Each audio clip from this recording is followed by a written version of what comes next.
yun ay napakahalaga. God knows you and me, all of us, in fact, each one of us. And God knows you intimately. Hindi lang basta kahalubilo, kasalamuha, kaisa natin ang Diyos. Kilalang kilala ang bawat isa sa atin. Psalm 139:15-16. My frame was not hidden from you when I was made in the secret place. When I was woven together in the depths of the earth, your eyes saw my unformed body. All the days ordained for me were written in your book before one of them came to be. Sabi, wala akong maililihim sa inyo. Hindi pa man ako nabubuo sa aking pinanggalingan sa isang lihim na lugar na yon at mahiwagang pagkakabuo sa akin, kilala nyo na ako. Alam ng Diyos ang ating pagkakabuo, ang ating pagkatao, ang ating buong pagka-espiritu rin. That the Lord knows and has seen our unformed body. So all the days ordained for me were written in your book. Ang aking buhay ay nakahanda na, nakatalaga na, isinulat nyo na. It was written in your book. This ordination, some people call destiny, could refer to nature, inclination, the talents, and the strengths of every individual person. At pag sinabi na, all of these ordained for me were written in your book, many people would like also to read genes or genetic disposition as part of that book na isinulat na itinakda na ang magiging likas ng tao, ang magiging nature niya. That destiny is a general and lifestyle and direction of a person. Tinatawag ko minsan sa Tagalog na palad o kapalaran. But it is not necessarily every minute detail of daily life. And by the way, a very modern science called epigenetics show that in spite of our genetic disposition, ay maraming mga bagay na nag-i-influence sa ating pagkatao. The environment and the will of a person can change genetic activity without changing the genetic code. Very interesting study po ito. Isang breakthrough na scientific explanation and even proof of the possibility of rebirth. Because for a while, people were saying, imposible yung baguhin ng tao dahil sa kanyang genetic code, dahil sa kanyang DNA, dahil sa kanyang genetic predisposition. Pero napatunayan ngayon na dahil sa kapaligiran at dahil din sa will o kaya ay sariling kalooban ng tao na kanyang pinananaig, maaari niyang baguhin ang genetic activity niya without changing the genetic code. And these activities will be imprinted on the very genes of a living person and his immediate descendants. In fact, a very interesting report of Time Magazine noong January 18, ang title pa, Why Your DNA Isn't Your Destiny, says that the new science of epigenetics reveals how the choices you make can change your genes and also that of your children. So, pwedeng mabago, baguhin ng isang tao in one generation. At yan ay pwedeng mangyari sa pamamagitan ng pagpili kung ano ating ginagawa, patuloy na pag-create ng thoughts that turns into action, and action that turn into habits, habits that become lifestyle, can change genetic activity. But back to God's intimate knowledge of us.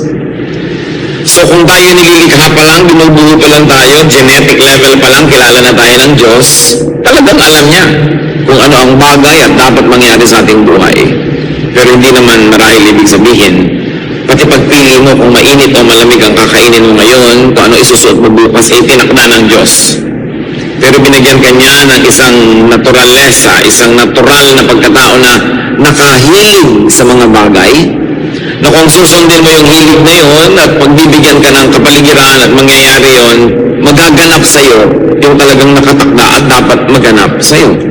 In a general way, because the details are up to you, because God had given us free will. Pero kilala tayo ng Diyos. Luke 12:7, indeed, the very hairs of your head are all numbered. Plural pa nga ang ginamit sa hairs instead of the more grammatically accepted na hair, kahit marami. Because grammar recognizes that you cannot count hair. But God counts hair, kaya ka hairs sa Bible. In fact, hair grows and hair falls every minute. So ano sinasabi that God knows the number of your hairs? God has a very updated knowledge of you. Hindi yung alam niya last week, last month, last year. This very minute, kung may bagong tumubong buhok at may bagong nalaglag na buhok, alam niya yung latest count. Doon tayo kakilala ng Diyos. Psalm 44:21, God knows the secrets of the heart. Kung minsan nga yung tao mismo nalilito, hindi niya malaman kung ano yung gusto ng puso niya talaga. Pero yung Diyos alam. God is your closest confidant. Kaya akala lang natin, wala tayong isang close friend, wala tayong mapagsabihan, walang nakakaunawa, walang nakakakilala sa atin. Pag naiisip niyo yung ganung bagay, ibig sabihin nakakalimutan niyo ang Diyos. Kasi kilalang kilala at naiintindihan tayo ng Diyos. God knows your thoughts.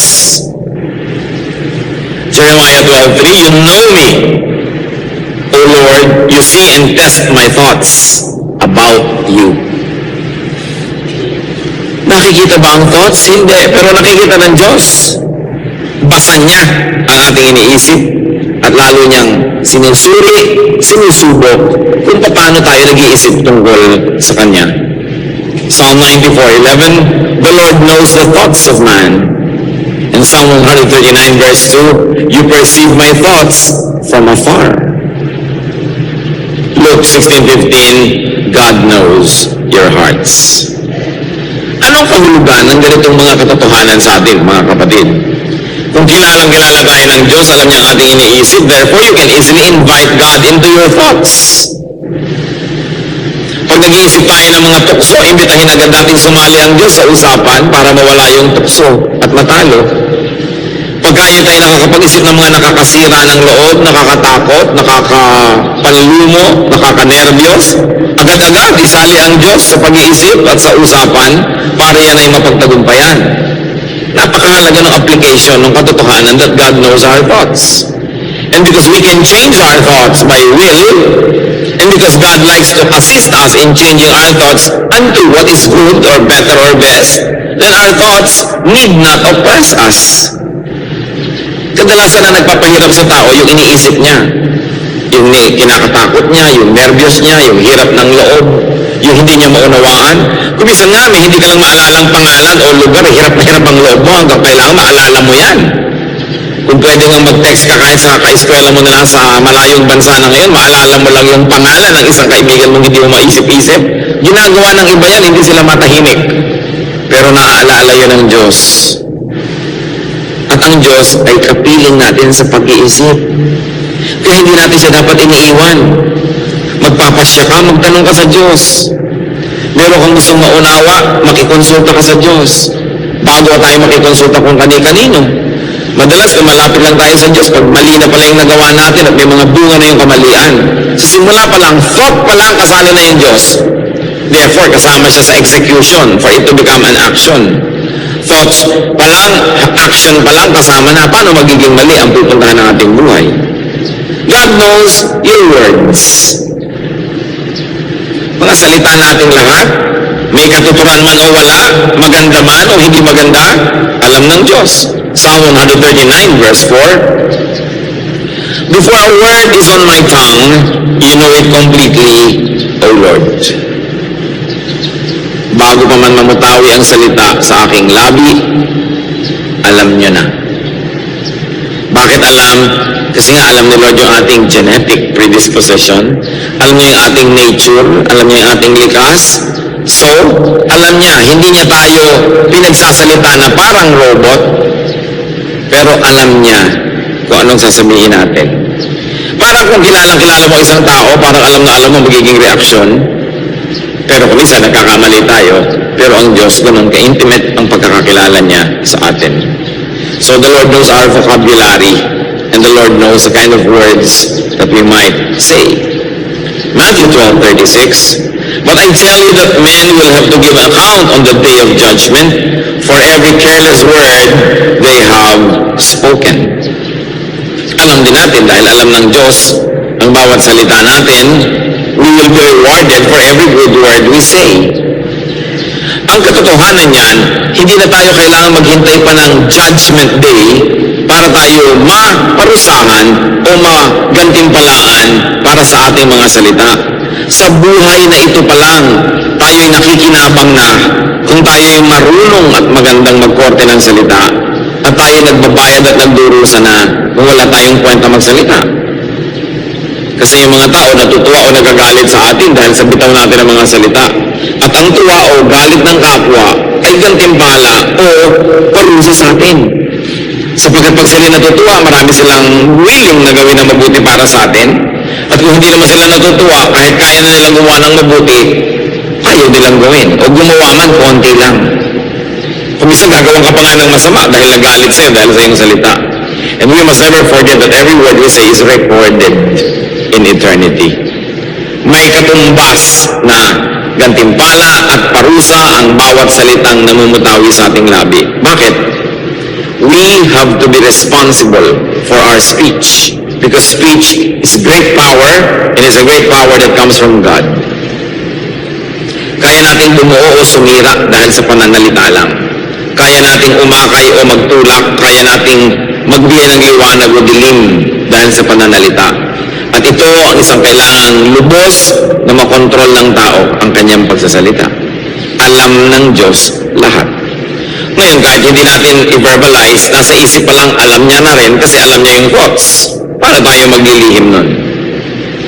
Ang masarap na comfort dyan, bawat naman mabuting iniisip mo, alam din niya. Kaya kung minsan, kahit hindi ka nare-recognize ng iba, nire-recognize ka ng Diyos. Sabi niya, what is seen in secret will be rewarded by the Father in heaven. Very importantly, God knows your feelings. Kung minsan nagdaramdam tayo, at nadaragdagan yung pagdaramdam, kasi hindi man lang napansin nung pinagdaramdaman natin na nagdaramdam na pala tayo. Naging inarte ka na pala, wala pa nakakahalata. Lalo tuloy kang lumulungkot at nagagalit. No? Yung pala 3 araw ka nang hindi kumakain sa pagdadabog, wala pa rin nakakapansin. No? Sumasama tuloy ang iyong lagay. But God knows your feelings. Psalm 139 verse 3, You discern my going out and my lying down. You are familiar with all my ways. Kabisado niyo po ako, O Diyos. And what does it mean to us? That God can be our best friend. Nasikap na ba natin na kaibiganin ang Diyos? Oo nga, ang Diyos ay mataas, ang Diyos ay majestic, glorious, pero gusto rin niya makipagkaibigan sa atin. Kung minsan, we feel deprived of friendship. We feel poor because we don't have enough good friends. But maybe because we forget that God can be our first, foremost, and best friend. Hindi ibig sabihin na huwag ka na makipagkaibigan sa tao o sa pet mo kung gusto mo pa rin. Pero ang mahalaga, dine-develop natin ang pakikipagkaibigan talaga sa Diyos. Because through Jesus Christ, God has become our friend. Na nahihingahan mo ng sama ng loob, na pagsusumbungan, nilalapitan, nahihingahan ng mga bagay-bagay, at na-enjoy natin yung kanyang company. Pag lagi tayong umiiwas sa pag-iisa, hindi natin nadidiscover yung ligaya na makapagsolo kasama ang Diyos lamang. Bagamat we were created socially, that we should interact with other people, but the beauty of aloneness is that solo-solo kayo ng Diyos, kayo lang. Walang abala at nakakapag-niig talaga kayo. It is something that we should enjoy, especially kung talagang wala kang choice at wala kang makasama, alalahanin mo uli ang Diyos. Alam niyo, maraming pag-iisa. Kung lumalabo ang iyong mata, lalo pa nga at dumidilim talaga at nabubulag ka pa kuminsan, kahit marami kang kasama, pwede kang matukso kung nag-iisa ka eh. Dahil hindi nila lubusan o unawaan yung kalagayan mo. Pero alalahanin mo ang Diyos kasama mo, nasa puso mo, nasa isip mo. At yung hindi mo nakikita ng Diyos para sa iyo. Kaya maaari nating makita yung daigdig, makita ang mundo through God. Yung mga nalulumpo, mga hindi makalakad, kung ano man ang kapansanan or old age, hindi ka na makapunta sa dapat mong puntahan. Kung minsan second floor lang ng bahay mo, hindi mo na maakyat. Pwede mo lang marating kalangit-langitan through God eh. Kaya kung ang ating masyadong inaayos at dinadevelop, pakikipagniig sa Diyos, malalampasan natin ang mga limitasyon ng katawan. limitasyon ng ating paa, ng kamay, ng mata, ng tainga, maging limitasyon ng ating isip o damdamin o puso, dahil ang Diyos walang hanggan. So God is our entry point. God is our door into the eternal, into the everlasting, into that which is spaceless and timeless. And that becomes even more precious when you begin to be saddled with the reality of humanity, of mortality. Na kung minsan hindi na nagpa-function ang isang mong kidney, o mahina na ang iyong puso, o may karamdaman ng mga iba't ibang bahagi ng iyong katawan, pero sa pamamagitan ng buhay ng Espiritu na nasa atin, pwede pa rin nating malasap, maramdaman ang ligaya ng buhay, kahit isa-isang nagsasara yung mga bintana na physical ng ating buhay, at parang dumidilim pag nagsasara yung mga bintana, pero yung liwanag na nasa kalooban natin, yung liwanag na isinilang kasabay natin, yung liwanag na dapat natin lalong kilalanin, kaibiganin, at kasamahin sa buhay. Kasi yun ang liwanag, yun ang saya, yun ang musika, yun ang tunog, yun ang kulay, hugis, galaw, na hindi maaaring agawin sa atin ng anumang physical limitation. Pag masyado tayo naging physical at nilimit na lang natin yung ating buong consciousness to that which is perceived by the physical senses, it is so easy to be sad. Kasi kung minsan humihiram ang iyong pandinig, lumalabo ang iyong mata, humihina ang iyong mga movement, nagkakaroon ka ng mga sakit sa muscles, sakit sa mga internal organs. But the quicker that the body disintegrates, the more inevitable, in fact, the quicker eternity comes. Sapagkat ang tunay nga niya ng sinasabi, yung pagpalya ng katawan natin hanggang sa extreme nito, kamatayan nito, yun ang tunay na pinto para makapasok tayo dun sa buhay na iba, walang hanggan at spiritual. Of course, we were wired to appreciate and even to love life on this earth and in this body. But if that kind of life begins to be less and less, you know that there is something that becomes more and more. Kasi walang vacuum. And vacuum always attracts something. So pag lumiliit na yung mundo mo physically, nagkaka-espasyo para lumaki yung mundo mo spiritually. All the more that we should develop our spirituality and our fellowship with God. At madali sapagkat kilala niya tayo. God knows your actions. Revelation 2:19, I know your deeds,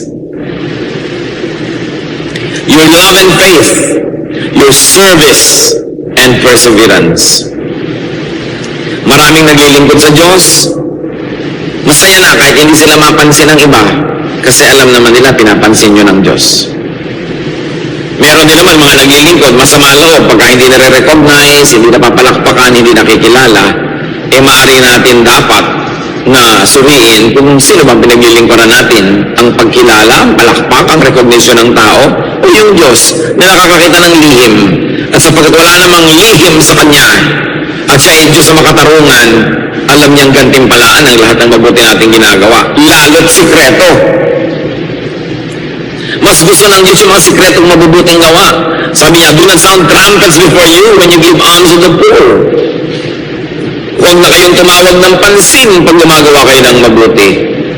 Nagbibigay kayo na inyong mga abuloy, mga handog, mga ambag. Huwag na kayong magpakilala pa. Sapagkat ang nakikita ng Diyos na lihim na nagbibigay ay lalo niyang kinalulugdan. At lihim niyang ginagantimpalaan. Mabuti na nga kung ang gantimpala ng Diyos sa'yo, lihim kung alam ng lahat ng kamag-anak mo, baka salakayin ka agad. Mabuti nga yung lihim para nakakabuelo ka naman. Gusto natin lagi, public na public. So, nababaligtad. Why does God know you and me? Ba't niya kaya tayo kilala? Because God knows man. Because God lives in man. God knows man because God lives in man. Wala siya sa langit lang. Nasa puso natin siya.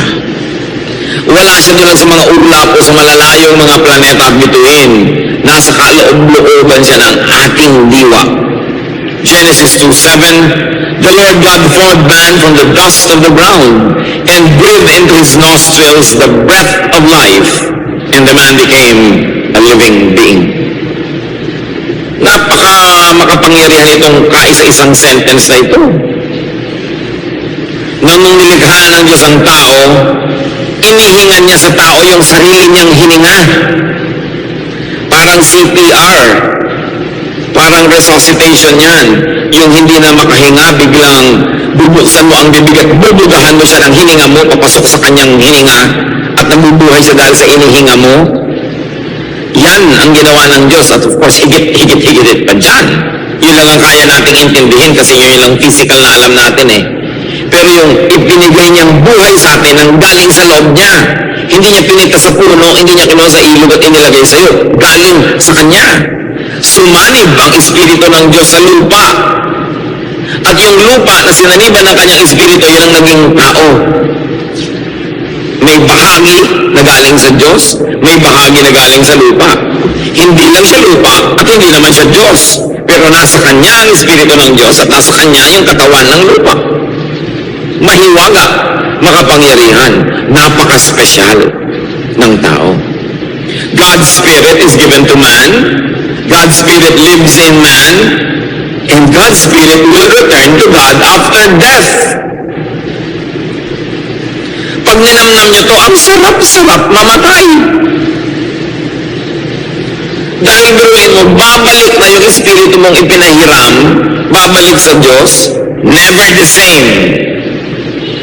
Yung Espiritong galing sa Diyos, inilagay sa lupa, naging tao, at dahil yung Espiritu na naitumira sa katawang lupa, naranasan noon ang hindi kayang maranasan ng Espiritu lamang na walang katawan. Kaya napayaman din ng human experience yung Espiritu. The Spirit of God is all the potentials because this is the Spirit of God, but it's only a potential. It is not physically real until it takes on a physical body. Therefore, God, in glorifying Himself, in continuously enriching Himself, sent parts of Him to each of one of us. Ipinagkatiwala niya ang kanyang Espiritu sa lupa, naging ikaw, naging ako, naging tayong lahat, kaya tayong lahat nga galing sa Diyos. Kaya lahat ng tao magkakapatid. Pero binigyan yung katawan mo ng ito 20/20 vision, ito iba vision, yun kayang tumalo ng mataas, yun kaya namang lumangoy ng mahaba, ito kayang mag-isip, ito ang galing sa math, yun pwedeng magsayaw, yun pwedeng mag-music. So lahat na yun ang galing ng bawat tao na yan, pag sinundan niya at binigay niya sa Diyos at ginamit niya sa mabuti, pag hiwalay ng Espiritu niya sa katawan, babalik ang Espiritu ng Diyos na lalong mayaman kaysa dati. Kasi naranasan niya ang hindi kayang maranasan ng Espiritu lang. Dahil siya nagkaroon ng katawan. At lahat tayo ngayon, pagbalik natin sa Diyos, magiging bahagi muli ng iisang Diyos. That's why we will all be changed and we will be like Him. Yan ang sinasabi sa Bible. Huhubarin natin ang ating lupang katawan, ang kanyang mga kapintasan at mga kakulangan, at babalik tayo sa glorious state of being spirit, one with God and one with each other. Kaya sa church na nga ang pinaka-embassy ng langit, dito pa lang nagpa-practice na tayo, kaya brotherhood, sisterhood, kapatiran, kasi yun ang tunay nating status. Ecclesiastes 12:7, and the dust returns to the ground it came from, and the spirit returns to God who gave it. How can it be clearer na bumabalik sa Diyos ang Espiritu? God lives in man, God lives in the human body. Masdan ninyo ang inyong katabi. Sige na. Tingnan ninyo sabi. Nakatira dyan ang Diyos. Siyempre may iba ding nakitira, no? May squatter dyan. Kaya kailangan medyo ilagay sa lugar yung informal settler na yan, no? Pero ang nakatira sa tao, Diyos. Pag minumura mo yung kapwa mo tao, minumura mo yung Diyos na nakatira sa Kanya. Pagka nilalait mo, iniinsulto mo, iniisnag mo, minamaliit mo yung Espiritu ng Diyos na nasa taong yan.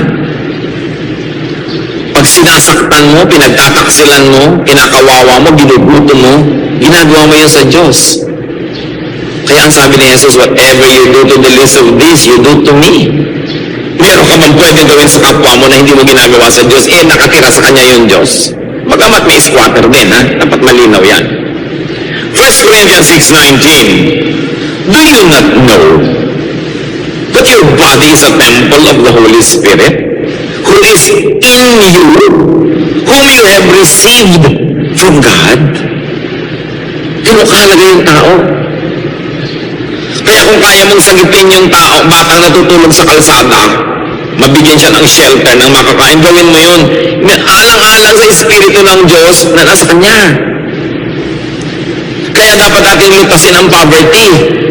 Bawat tao binigyan ng Diyos ng kakayahan at talento para yun ay mamulaklak, magbunga, at maranasan ng Espiritong inilagay sa Kanya yung dapat maranas in accordance with the giftings given to the person. Pero pinakamalaking humahadlan dyan, poverty. Maraming magagaling na pianista, hindi man lang makapag-piano. May pianono nga hindi maka-afford. Dahil walang pera. Eh, ang dami naman pera sa planeta, bakit nasa bulsa lang ng mga politiko? Diba? Ang dami-daming pera sa planeta, nasa bulsa lang ng ilan. Ang daming pagkain sa planeta, nasa sikmura lang ng konting tao. Napapansin nyo ba, ang daming magagandang view sa Pilipinas, mayayaman lang yung nag-enjoy? Because of the disparity in economics and politics. Kaya yung corruption, yung pagnanakaw, yung hindi pagiging tapat sa yung mga sinusumpaang tungkulin sa publiko, yan ay kalapastahanan sa Diyos. Because any high position, private or public, is God's trust. Binibigyan ka ng Diyos ng mataas na katungkulan para dahil sa kapangyarihang ipinahihiram sa iyo, makapagpa-improve ka ng buhay ng mga tao, mapalaya yung mga tao sa poverty, and they'll begin to develop their talents themselves. They can become dancers and singers, mathematicians and scientists. They can become what God wants them to be according to the giftedness that God had given them before they were even born. So that the Spirit given to them will be enriched, and when it returns to God, magre-report siya sa Diyos, this is what has happened to me. Na-develop ko ang talent, naranasan ko ang dapat maranas, naibig ko ang dapat ibigin, tumanggap ako ng pagmamahal, I became one with humanity and with nature, now I return to God. Kung may nalilito pa sa atin kung anong mission ng buhay, yun. Na tayo pilgrims, dumadaan lang sa earth, ba't ba pinapadaan pa? Bakit ba ang Espiritu ng Diyos ay pinahiram-hiram pa sa tao at nananahimik na lang sana sa mga kung saan man nandun? Because without the Spirit joining the physical body, experience will be impossible. Kaya ginawa tayong templo, kasi gusto ng Diyos na magkaroon ng physical templo. At malinaw sa Bible, that the temples of God are not stick or stone or steel or metal. So God does not live in shrines made by man. He does not live in temples made with human hands. But His temple is the body of the believer. And the temple, you are. Yan ang sinasabi sa Bible. Kaya pag hindi mo inaalagaan yung katawan mo, hindi ka nagpapahinga, or hindi ka nagtatrabaho, yan yung dalawang extreme pareho yan na paglapastangan sa Diyos. Because God ordained work and rest. Kasi alam niya ang katawan ng tao, kailangan yon. Why the excursion of the Spirit into flesh? Because God experiences material life through man. Ganun kahalaga yung tao. Nakikita, nararanasan ng Espiritu ng Diyos, yung hindi mararanasan kung walang katawan. Ideya lang, pero hindi physically real. Through man, the Spirit of God experiences the many facets and beauty of creation. Experience needs a physical dimension. Experience needs polarity and extremes for it to happen. Hindi mo man mararanasan ng lamig kung hindi mo alam ang init. Hindi mo mararanasan ng taas kung hindi mo alam yung baba. Hindi mo rin mararanasan ang saya kung hindi mo alam ang lungkot. Tulad ng, hindi natin nararanasan ang kalusugan hanggang hindi ka nakakaranas magkasakit. Kaya ang tunay na buhay na ipinahiram ng Diyos sa atin may extremes. At magtataka ka, bakit may extremes? Kadalasan inconvenient. But experience is possible only when there is polarity. Nagkakaroon ka lang ng concept ng poverty pag meron kang concept of wealth. Nagkakaroon ka ng concept of peace pag nakakaranas ka ng concept of unpeace or trouble. Kaya everything that happens is a blessing to those who love God and are called according to His purpose. Even if it's an extremely difficult situation, it is only enriching your spirit. Kaya dapat positive ang pagtingin mo dyan. Go through it tell yourself, this too will pass, and I will pass this with flying colors. I will experience what must be experienced, learn what must be learned, do what must be done, and then report to God. Kaya tayo pinapayagan at kung minsan sinasadya pa nga na ilagay ng Diyos sa ganyang mga sitwasyon. Genesis 2:7, man became a living soul. Nung nagsama yung physical at saka spiritual, nun siya naging living soul. Soul lang dati. Ngayon, with the body, it is a living soul. Philippians 2:6-8, very interestingly, ano sinasabi tungkol kay Jesus? He made himself nothing, taking the very nature of a servant, being made in human likeness, and being found in appearance as a man, he humbled himself and became obedient to death, even death on a cross. Nakita natin yung polarities dito, mga kapatid. From everything, Jesus became nothing. Kita nyo, extremes. He took the nature of a servant from Lord to servant. And he was made in human likeness, from spirit to human likeness. So he was found in appearance as man. From glory to humility, he humbled himself. And then from life, he experienced death. Through his Son, the Lord Jesus, God in heaven experienced death. And then to live again. Everything was polarized. In the person of Jesus, all the breadth and width and length of human and spiritual experience happened. Yun ang isang himala ng kanyang buhay. That God would even experience life and death through the man Jesus. Dati, possibility lang yun. But with the body of the Spirit of God becoming His Son, the Lord Jesus, and dying, in effect, God experienced death without dying Himself. Kasi malaki namang problema kung yung buong Diyos yung mamatay para lang niya maranas, eh di biglang walang Diyos. Kaya mga iba pagka Biyernes Santo, uy, patay ang Diyos, gumawa na tayo ng kasalanan. Eh, kinikomemorate mo lang yung kamatayan, pero hindi naman siya namamatay muli. Now, why the incarnation? Bakit pa? Bakit pa tayo lilikhain? Bakit pa ipapadala yung Espiritu ng Diyos para maging tao? Because God, in His infinite wisdom and choice, chooses and works through man.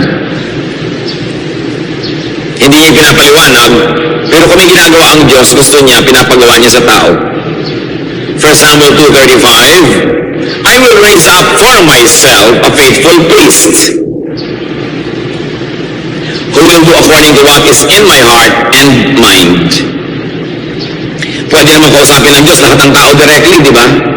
Pero bakit may priest? Yung priest, nakatayo sa pagitan ng Diyos at tao. Sasabihin ng Diyos sa priest, sabihin mo sa mga tao ganito. Sinabi naman ng priest. Yung mga tao naman may request sa Diyos, papadalhin kay priest, sabi naman ng priest. O sabi po ng mga tao ganito, o sumasagot naman ng Diyos. Nakikita nyo, ang daming ganyang pattern. Sa Old, at maging sa New Testament. Sabi niya, ako ang magtatayo, paghihirang sa isang tagapamagitan. Yan siguro ang magandang Tagalog sa priest. Tagapamagitan. No? Ang ganoon. Nasusunod sa gusto ko. Yung ipinapasabi ko ang sasabihin. Hindi dadagdagan, hindi babawasan, hindi magpapacute, hindi magpapapopular. Pag ipinapasabi ko, yun ang sasabihin. At sa katunayan, yan ang mga powerful preachers. Yung pag ipinapasabi, sinasabi nga, tamaan ang tatamaan, matuwa ang matutuwa, pero yung gusto ng Diyos sabihin, sinasabi. Kaya ang mga tunay na mga anak ng Diyos, sasaktan na nga, nagkadurog-durog at nagkabugbog-bugbog. Simple, wow, I'm blessed. No? Yan ang talagang attitude na maganda, yung alam mong tinamaan ka, nasaktan ka, pero alam mong dapat ka naman talagang tamaan eh. Kaya natutuwa ka because you are edified, even though it can be painful. Deuteronomy 18:18, I will raise up for them a prophet. I will put my words in his mouth. Kaya naman ng Diyos magsalita mula sa isang napaka-loudspeaker. No? Napakalaking loudspeaker.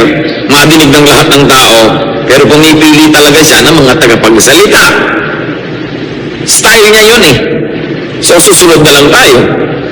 Ephesians 2:10, puro ng oras mag-isip kung anong kahulugan ng buhay. Puro na lang kasi pag-aagal buhay ang nangyayari. What is my talent that should be developed so I can experience for the Spirit of God what can be experienced only through my body. Everybody is unique. Kaya dapat lahat may papel sa buhay. Pero kung nauubusan mula umaga hanggang gabi mo para ka lang kumita, at yun ang malungkot na katotohanan sa maraming tao, ibig sabihin we are failing the agenda of God.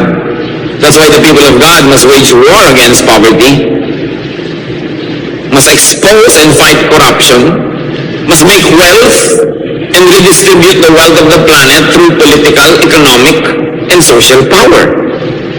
Kaya maganda yung may power kung ginagamit mo para sundin mo yung kalooban ng Diyos to distribute. So everybody will develop. Nakakalungkot, meron ang galing-galing na pintor pero hindi na siya matutuloy magpinta dahil nawasak na yung kamay niya kasi sibak ng kahoy. Kasi kailangan niya mabuhay. So, anong ginawa? Nilikha pa siya ng Diyos, taga-sibak ng kahoy? Taga-buhat ng crane? Dahil yung crane sira, so pati crane binugbuhat na. Hindi masamang gawin. Pero hindi lang yan ang dahilan, kaya tayo nabubuhay. John 6:38, For I have come down from heaven, not to do my will, but to do the will of Him who sent. At lahat tayo ganun, may assignment. Kaya mahalagang lumalagay ka sa lugar at ginagawa mo kung ano yung tama. One way to know your assignment in life, look at your natural talents. Colossians 2:9, In Christ, all the fullness of the deity lives in bodily form.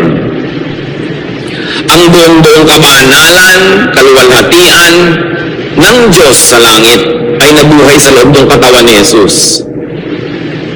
At ganun din ang gustong mangyari ng Diyos sa atin. That He lives in us, that we are His priests and servants and spokespersons so that we do what He has assigned us to do. At kita-kita natin yung doktrina that Jesus lives in the believer. This time, hindi na lang yung Espiritu ng Diyos Ama yung nasa believer, pati na ngayon Espiritu ng Diyos Anak. John 3:16, Whoever believes in Jesus shall not perish but have eternal life. Pag naniwala ka kay Jesus, yung Espiritu niya tumitira sa iyo. Bakit? Kasi yung original Spirit na ipinadala ng Diyos, nadumihan na. Nagkabalubaluktot na, nagkakupi-kupi, nagkapira-piraso, nagkawasak-wasak. Kasi sabi, the spirit that sins dies. Sabi ng Panginoon kay Eva at Adan, on the day that you eat of this forbidden fruit, you will die. So may namatay. Yung spirito na unang ibinigay sa kanila, namatay. Spirito naman ni Jesus ang sumanib sa iyo at sumama sa iyo at nakaisa sa iyo para mabuhay ka muli. Na-revive. Kaya bago ka na. Sabi sa 2 Corinthians 5:17, if anyone is in Christ, he is a new creation. The old is gone, the new has come. So the believer lives in Jesus. Jesus lives in you, you live in the believer. In Jesus rather. 1 John 2:6, whoever claims to live in Him must walk as Jesus did. So babalik na uli sa iyong misyon. Kasi nabuhay na uli ang Espiritu ng Diyos sa iyo, back ka to mission. Ano bang mission ko sa buhay? Kaya hindi lang isang motif na nadadagdag sa buhay ng tao, si Jesus. Nagkakaroon ka ng mga bagong pananaw, bagong gawain, bagong pagkatao. Acts 17:28, For in Him we live and move and have our being. So God knows. God knows you, God knows your words, God knows your thoughts. Kasi kasama natin siya. Kaya kilala natin niya tayo. So because God knows, rest in God if you do good. Pag gumagawa tayo ng mabuti, pahinga mo ang spirito mo, huwag ka mag-alala sa award, sa reward, sa recognition. Alam ng Diyos. Pagpahinga ka lang. Psalm 58:11, Then men will say, Surely the righteous still are rewarded. Surely there is a God who judges the earth. Rest. Do not always fight or seek recognition or payment. God knows. 1 Peter 3:12, For the eyes of the Lord are on the righteous list unto eternity. At ano yung good or bad? Hindi lang yung tinatawag natin masama o mabuti. Tinupad mo ba yung mission mo? Dinevelop mo ba ang iyong sarili? Ginawa mo ba ang iyong papel na naka-assign sa iyo according to your giftedness and capacity? Titingnan mo lang naman kapatid yung sarili mo ngayon kung anong meron ka, malalaman mo kung anong tawag sa iyo ng Diyos.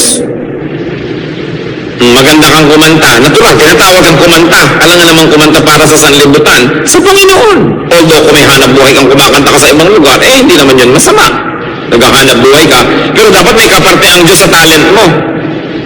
At ano ba ang katawan ng Diyos ngayon? Hindi ang katawan ni Kristo, ang church.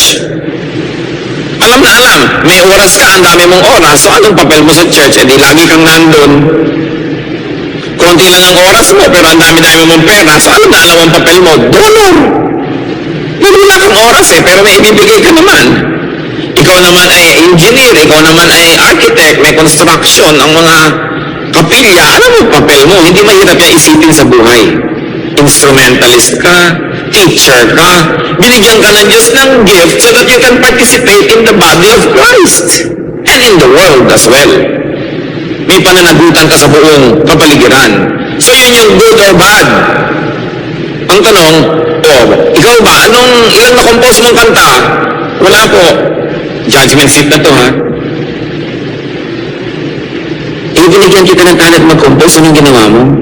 Diba? Yun ang tanong. Anong binigay sa iyo?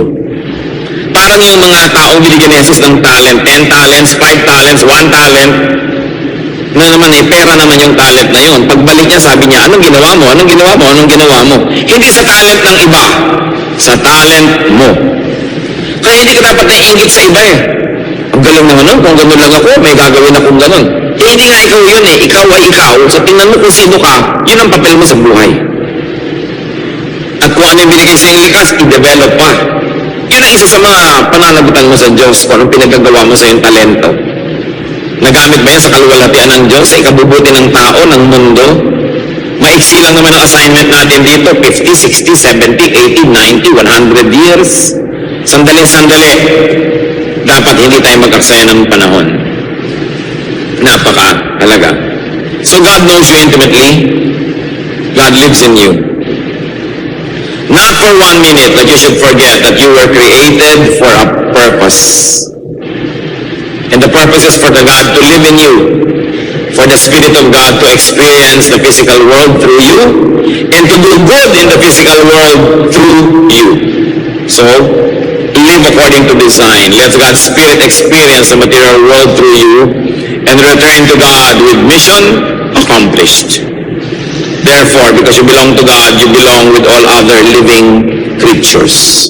Napaka-importante. Tingnan niyo yung mga halaman, mga kapatid. Humihinga ka. Hinihingaan ka ng Diyos minsan. Diba? Pero paghinga mo ba, nag-inhale ka, tama na? Sino ngayon ang iniwan ng Diyos at tagahinga uli sa iyo? Alam nga namang siya na lang lagi. Marami pa siyang ibang gagawin sa buhay. Mga halaman. Kung nag-exhale ka ng carbon dioxide, kukunin ng halaman yon, pagbalik sa iyo, oxygen na. So, sino ngayon ang kahingahan natin? Halaman. Kaya dapat, mahalin mo rin ang mga halaman. Mayroong mga tao ang titinunumpo mo sa kanilang mga bakuran, pinuputol dahil ang dami daw kalat na dahon. Dapat siguro maubos lahat ang halaman sa buhay niya na maubusan siya ng hinihinga niya na oxygen Kung paano siya hahanap ng oxygen na yun. Hindi mo minamahal ang mga halaman. Nakikita niyo ginagawa ng mga sakim na mga negosyante. Sobrang careless deforestation. Kinakalbo yung mga gubat. Sino nagdurusa? Kapwa-tao, lalo yung mahihirap. Kasi yung logger naman, yung may-ari ng logging company, may bahay yun sa city na malaki. May bahay abroad yun. Kahit bumahaba ka doon sa kinalbo niyang bundok, hindi siya apektado. Nakita niyo yung pananagutan ng mga makapangyarihan at ang pagwaldas nila sa kapangyarihang ipinahihiram ng Diyos. Kaya kung mahal mo ang Diyos, mahal mo din dapat mga halaman. Tanim ka ng tanim, kahit sa paso, sa drum, sa tansan, pwede rin. Tanim ka ng tanim. Dahil mahalaga yung halaman, bahagi ng buhay natin yan. Kaya nagkakanda, wasak-wasak ang buhay natin because we destroy plants. Yun ang kahingahan mo Yun ang iniwan ng Diyos. Sabi ng Diyos, halaman, ituloy mo yung kahingahan dyan. Alangan namang ako na lang lagi. So, iniwan niya yung daigdig, self-sustaining. Kaya importante sa atin yan. We blend, we unite with God's creation.